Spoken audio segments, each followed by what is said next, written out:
Hi, the purpose of this video is to review the Penn Warfare fishing reel, and that one happens to be in the left-handed model. And we're trolling with it today. We've got it spooled up with a couple hundred yards of 65-pound Power Pro. Slow and steady. Yep. Don't jerk it. Don't jerk it.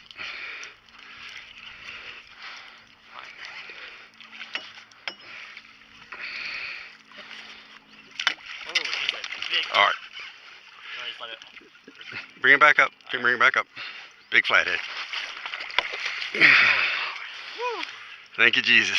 Yeah. It's bump time now, bro. That's a nice fish.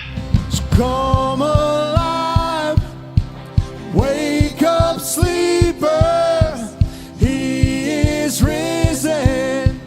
We are risen with him. A depth hunter, and we've used that reel so far to reel in a number of big fish.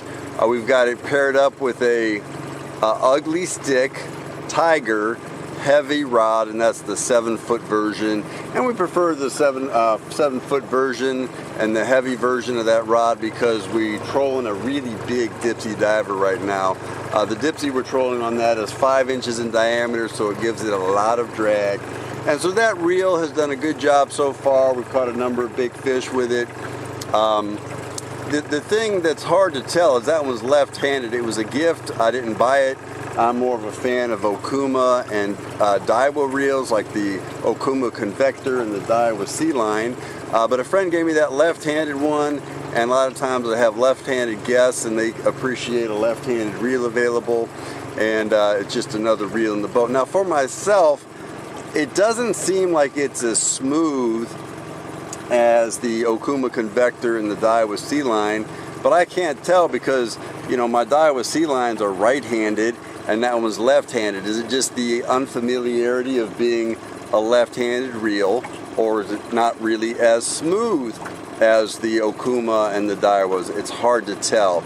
It's also, you know, I've had those Daiwa Sea Lines, a number of them in the boat, and they've lasted for a decade or more, never had one fail, and they just do a great job. Likewise with the Okuma Convectors, I've had a bunch of them in the boat for almost a decade now and never had one fail. But the Penn Warfare has been riding around the boat catching fish now for about a year, and I'm pleased with it. You know, it's about $20 cheaper than the current price on the Okuma Convector. So if I was buying a reel for that purpose today, I'd probably spend the additional 20 bucks and get the Okuma Convector just because of my history with it. However, if you need a left-handed level wind and you don't need the line counter, you know, I don't think the Convector, at least not all the models of the Convector, are available in the left hand. Whereas the Penn Warfare is available in the left hand, and it's probably good enough for most purposes. If you spool it up with that Power Pro Depth Hunter, you don't need the line counter. The Depth Hunter changes color every 25 feet. You know, you can easily put it out 25, 50, 75 feet.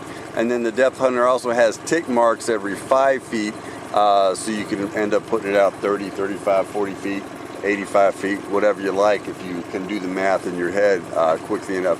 Now, my experience is it's a funny thing fishing with guests, many of whom aren't that familiar with counting colors as the line's going out.